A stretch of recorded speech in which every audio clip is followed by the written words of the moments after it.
الحمد لله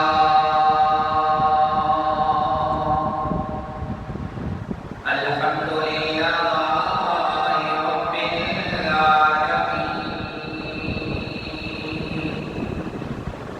والعاقبة للمتقين الصلاة على أشرف الأنبياء والمرسلين أما بعد فأعوذ بالله من الشيطان الرجيم بسم الله الرحمن الرحيم وننزل من القرآن ما هو شفاء ورحمة للمؤمنين ولا يزيد الظالمين إلا خسارا. قال النبي صلى الله عليه وآله وسلم خيركم من تعلم القرآن وعلمه. أعوذ بالله صدق الله مولانا العظيم. إن الله وملائكته يصلون على النبي يا أيها الذين آمنوا صلوا عليه وسلموا تسليما. صلاة سلام عليك يا سيدي يا رسول الله وعلى آلك وأصحابك يا سيدي يا حبيب الله. اللہ خالق السلام نبی مکرم شفیع معظم قاضی قوم جناب احمد مصطفیٰ محمد مصطفیٰ صلی اللہ علیہ وآلہ وسلم کی زندہ تحفہ درود و سلام پیش کرنے کے بعد معزز سامعین ناظرین السلام علیکم ورحمۃ اللہ وبرکاتہ. ایک دفعہ پھر اللہ خالق السماء کی فضل و احسان سے ہم اللہ خالق السماء اور اس کے پیارے نبی مکرم صلی اللہ علیہ وآلہ وسلم کا ذکر خیر کرنے اور اس کے سامنے سر بسر ہونے نماز جمعہ ادا کرنے کے لیے جمع ہیں. اللہ خالق السماء نے قرآن مجید میں ارشاد فرمایا وَتُنَزِّلُ مِنَ الْقُرْآنِ مَا هُوَ شِفَاءٌ وَرَحْمَةٌ لِلْمُؤْمِنِينَ وَلَا يَزِيدُ الظَّالِمِينَ إِلَّا خَسَارًا. اور ہم نازل کرتے ہیں قرآن مجید میں وہ چیزیں جو شفا ہے یعنی باعث شفا ہے اور سراپا رحمت ہے. ان کے لیے فرمایا مومنین کے لیے ایمان والوں کے لیے قرآن مجید میں رب فرما رہا ہے کہ ہم نے وہ چیزیں نازل فرمائی جو باعث شفا ہیں اور رحمت ہیں. اور فرمایا کہ قرآن مجید نہیں بڑھاتا ظالموں کے لیے مگر خسارہ ہو. قرآن مجید اللہ تبارک و تعالیٰ کی وہ الہامی اور آخری کتاب ہے کہ جس کا نزول ہمارے پیارے نبی مکرم صلی اللہ علیہ وآلہ وسلم کی ذات گرامی میں ہوا. قرآن کریم ایسی کتاب انقلاب ہے جو روز اول سے لے کر ابد تک کی ہر خوشگوار چیز کو اپنے اندر محفوظ کیے ہوئے ہے. ہر چیز کا علم اس کتاب ہدایت میں رکھ لیا گیا ہے جس کے دامن رحمت سے وابستہ ہو کر انسان ہر ناکامی مصائب و آلام کو فوز و فلاح اور خوشی و مسرت میں تبدیل کر سکتا ہے. یقیناً اس کی تعلیم و تعلق سے فلاح و نجات کے ذریعے کشادہ و مستحکم ہوتے ہیں. قرآن کریم میں جہاں اللہ خالق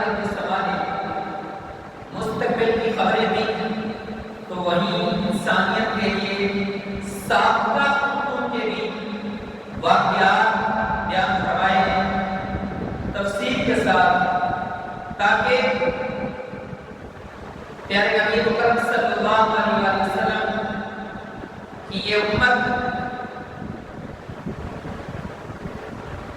ان قوموں سے جنہوں نے سرکشیاں کی عبرت حاصل کرے اور جنہوں نے اچھے کام کیے ان کی نقش قدم پر چلے۔ اس لیے پہلی قوم کے واقعات بھی بہت سارے تفاصیل کے ساتھ اس قرآن مجید کا ہے اور شکل کتاب میں بیان کیے گئے۔ یہ وہ بابرکت اور لالے اور راشد کتاب ہے کہ جس کا نہ پڑھنا پڑھانا بلکہ جس کو دیکھنا، جس کو چھونا بھی عبادت ہے۔ انسانی زندگی کا بہت گہرا تعلق قرآن مجید فرقان حمید سے ہے۔ آج اس امر کی ضرورت ہے اس موجودہ وقت میں کہ قرآن مجید فرقان حمید میں غور و فکر کیا جائے، تدبر کیا جائے اور اس میں موجود احکامات پر عمل پیرا ہوا جائے۔ اس مختصر سے وقت میں آپ کے سامنے قرآن مجید فرقان حمید کی چند فضائل اور چند ایک باتیں اس میں غور و فکر کرنے کے بارے میں رکھنی ہے۔ پیارے نبی مکرم صلی اللہ علیہ وسلم نے ارشاد فرمایا خیرکم من تعلم القرآن وعلمہ۔ آج ہمارا پیمانہ، ہماری پرسپیکٹیو کچھ مختلف ہے۔ ہم یہ سمجھتے ہیں کہ جو بندہ ایک ٹیچر لگ گیا، ایک MBA بن گیا، ایک MNA بن گیا، ایک کوئی فوجی افسر بن گیا، ایک کوئی وزیر اعلیٰ بن گیا، کوئی وزیر بن گیا، وزیر اعظم بن گیا، صدر بن گیا، آرمی چیف بن گیا، وہ ترقی کر گیا، وہ کامیاب ہو گیا، وہ بہتر ہے۔ لیکن پیارے نبی مکرم صلی اللہ علیہ وسلم نے اس سے مختلف فرمایا خیرکم من تعلم القرآن وعلمہ۔ فرمایا تم میں سے سب سے بہتر وہ ہے جو قرآن مجید سیکھے اور دوسروں کو سکھائے۔ ہماری پرسپیکٹیو کے مختلف، ہمارے معیار کے مختلف پیارے نبی مکرم صلی اللہ علیہ وسلم نے ہمیں یہ بیان فرما کے ہمیں اس طرف تعلیم دی کہ اگر اپنے آپ کو بہتر بنانا چاہتے ہو اور یہ چاہتے ہو کہ دنیا میں بھی تم بہتر ہو اور آخرت میں بھی بہتر ہو، تو تمہاری وابستگی، تمہارا اٹھنا، تمہارا بیٹھنا قرآن مجید کے ساتھ، قرآن مجید کے مطابق ہونا چاہیے کہ اگر تم دنیا کا کوئی کام نہیں کرنا چاہتے ہو تو تم پہلے قرآن مجید کو دیکھو کہ قرآن مجید اس کے بارے میں کیا کہتا ہے۔ اگر تم دنیا و آخرت میں کامیابی چاہتے ہو تو قرآن مجید کو مضبوطی سے تھام لو، یا تو اس کو پڑھنے والے بن جاؤ یا پھر پڑھانے والے بن جاؤ، یا سیکھنے والے بن جاؤ یا سکھانے والے بن جاؤ، تو دنیا میں بھی کامیابی تمہارے قدم چھوئیں گے اور آخرت میں۔ دوسرے مقام پر نبی اکرم صلی اللہ علیہ وسلم نے ارشاد فرمایا قرآن مجید کی فضیلت کو بیان کرتے ہوئے من قرأ حرفا من کتاب اللہ فلہ بہ حسنہ۔ جس شخص نے قرآن مجید کا ایک حرف پڑھا تو اس کے لیے ایک نیکی ہے۔ اور آگے خود نبی مکرم صلی اللہ علیہ وسلم نے وضاحت فرما دی، فرمایا الحسنۃ بعشر امثالھا، اور ایک نیکی 10 نیکیوں کے برابر ہے۔ یعنی اگر قرآن مجید فرقان حمید کا کوئی ایک حرف پڑھتا ہے تو اس سے اللہ رب العزت 10 نیکیاں عطا فرمائے۔ اور دوسری حدیث مبارکہ کا مفہوم ہے جس میں یہی بیان فرمایا کہ قرآن مجید کا ایک حرف، اے میرے صحابہ قرآن مجید کا ایک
اس کا مقصد ایک ہی ہے اور وہ یہ ہے کہ انسان اس میں غور و فکر کرے، تدبر کرے، اس میں دیکھے کہ کیا رب بیان فرما رہا ہے اور پھر اس پر عمل کرے۔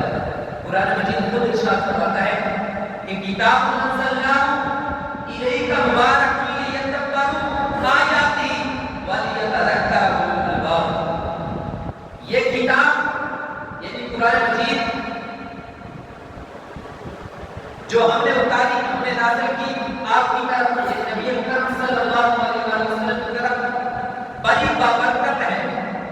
آگے وجہ بھی بیان فرمائی کیوں کا بڑی برکت ہے، فرمایا تاکہ تم غور و فکر کرو، تدبر کرو اس کی آیات میں اور آگے ارشاد فرمایا تاکہ نصیحت پکڑے، اس سے عقل مند۔ رب فرما رہا ہے، ہم نے اصول بیان کر دیا کہ اگر اس سے کوئی غور و فکر اس میں کرتا ہے، اس سے نصیحت پکڑ کر وہ عقل مند ہے۔ لہذا آج ہم دور ہوتے جا رہے ہیں تو ہماری عقل کی کمی ہے کہ رب فرماتا ہے کہ عقل مندوں کے لیے نصیحت ہے، جو عقل مند ہے وہ اس میں غور و فکر کرتے ہیں، اس سے نصیحت حاصل کرتے ہیں۔ اور دوسرے مقام پر اللہ رب العزت فرماتا ہے افلا یتدبرون القرآن علی قلوب اقفالها۔ قرآن مجید کی آیت ہے، فرمایا کیا یہ لوگ غور و فکر نہیں کرتے قرآن مجید میں، یا دلوں پر قفل یعنی تالے لگا دیے گئے ہیں۔ اس آیت مبارکہ میں رب کیا ارشاد فرما رہا ہے؟ رب فرماتا ہے یہ بعید ہے کہ غور و فکر کیوں نہیں کرتے، گویا کہ ان کے دلوں پر تالے لگا دیے گئے ہیں کہ جو قرآن مجید میں غور و فکر کر رہا ہے تو اس کا دل تو روشن ہے، جو آج قرآن مجید میں غور و فکر نہیں کرتا تو اس کے دل پر تالا لگا دیا گیا ہے۔ یہ رب فرما رہا ہے۔ اور پھر قرآن مجید کی عظمت و شان دیکھیے، اور ہر زندگی کی چیز جو بھی ہمیں چاہیے وہ قرآن مجید میں موجود ہے۔ ہمارا اٹھنا بیٹھنا کیسے ہونا چاہیے اگر ہم قرآن مجید میں غور و فکر کریں تو ہمیں قرآن بتاتا ہے۔ مولا علی شیر خدا رضی اللہ تعالیٰ عنہ آپ روایت کرتے ہیں کہ نبی اکرم صلی اللہ علیہ وسلم نے طویل حدیث میں بات ہے، اس کا مختصر سا مفہوم آپ کے سامنے رکھتا ہوں۔ پیارے نبی اکرم صلی اللہ علیہ وسلم نے ارشاد فرمایا کہ میرے بعد آخری زمانے میں بہت سے فتنہ پیدا ہوتے ہیں۔ تو مولا کہا سے علی و خدا فرماتے ہیں، میں نے عرض کیا یا رسول اللہ صلی اللہ علیہ وسلم اس فتنوں سے نکلنے کا راستہ کیا ہے، ان فتنوں سے ہم نکلیں گے کیسے؟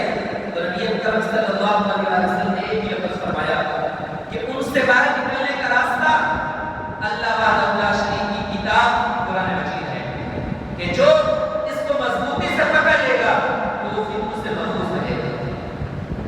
اور مولا کریم علی اللہ شریف اللہ کو مخاطب کر کے حضور نے ایک اعلیٰ رتبہ کا ارشاد فرمایا قرآن مجید کی فضیلت کے بارے میں، فرمایا یہ وہ کتاب ہے یعنی قرآن مجید جس میں تم سے پہلے لوگوں کی خبریں بیان کی گئی جو گزر گئے۔ کیوں؟ آگے نبی اکرم صلی اللہ علیہ وسلم کو وجہ بیان فرمائی کہ ان کی غلطیاں کیا ہیں، ان میں سے کون تھے جو غلطیاں کرتے رہے اور اچھائیاں ہوئی جو ان سے، وہ بھی رب نے اس قرآن مجید میں بیان فرما دی۔ کیوں؟ فرمایا اس لیے کہ جو بعد میں آنے والے ہیں وہ اس میں غور و فکر کریں، وہ دیکھیں کہ کون تھی جس نے غلطی کی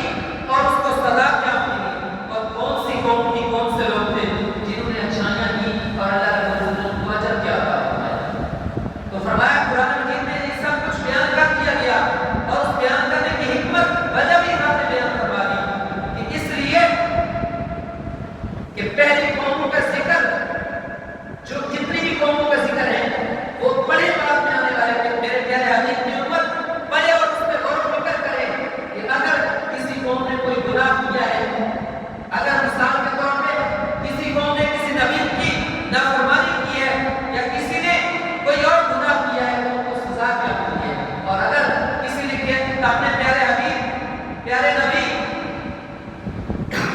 کی پیروی کی ہے تو اللہ رب العزت کو اجر کیا عطا فرمایا ہے. تو نبی اکرم صلی اللہ علیہ وسلم نے فرمایا کہ یہ سب کچھ قرآن مجید میں بیان کر دیا گیا ہے اور وجہ بھی صاف بیان فرمایا اور آگے بیان فرمایا کہ یہ اس لیے بیان کیا گیا کہ تم اور تمہارے لوگ جو اس وقت مولا علی کو مخاطب فرمایا جو ہیں تم اور جو اس وقت لوگ ہیں موجود اس میں وہ چیزیں قرآن مجید میں بیان کی گئی یعنی زندگی کا اصول بیان کیا گیا کہ تم نے ان میں رہ کر زندگی کیسے گزارنی ہے اور فرمایا کہ جس نے اس کو مضبوطی سے سامنا تھاما تو وہ کامیاب ہو گیا اور فرمایا یہ کتاب قول فیصل ہے یہ کوئی غیر سنجیدہ بات نہیں بلکہ اس کے اندر ہر چیز محکم ہے فیصلہ شدہ ہے اور ہر چیز کو مکمل وضاحت کے ساتھ بیان کر دیا گیا ہے. اور آگے نبی اکرم صلی اللہ علیہ وسلم نے فرمایا کہ اگر کوئی اس کے علاوہ رہنمائی حاصل کرنا چاہتا ہے یعنی قرآن مجید کو چھوڑ کر پیارے نبی اکرم صلی اللہ علیہ وسلم کی زندگی کو چھوڑ کر آپ کی سیرت کو چھوڑ کر کوئی رہنمائی حاصل کرنا چاہتا ہے تو فرمایا وہ گمراہ ہو کر کبھی سیدھے راستے پر نہیں آ سکتا کہ کامیابی صرف قرآن مجید میں ہے کہ اگر اس کو آپ نے مضبوطی سے تھام لیا تو کامیاب ہو جاؤ گے دنیا میں بھی آخرت میں بھی. آج اسی چیز کی ضرورت ہے. آج ہر بندہ خسارے میں ہے وہ مالی طور پر ہو یا صحت کے طور پر ہو جس طرح بھی ہو اس کی وجہ میں یہی ہے کہ ہم نے قرآن حدیث کو چھوڑ دیا ہے. آج بھی وقت ہے اگر ہم قرآن حدیث کو مضبوطی سے تھام لیتے ہیں تو کامیاب ہم ہوں گے نہ کہ ہمارے دشمن. اللہ تعالی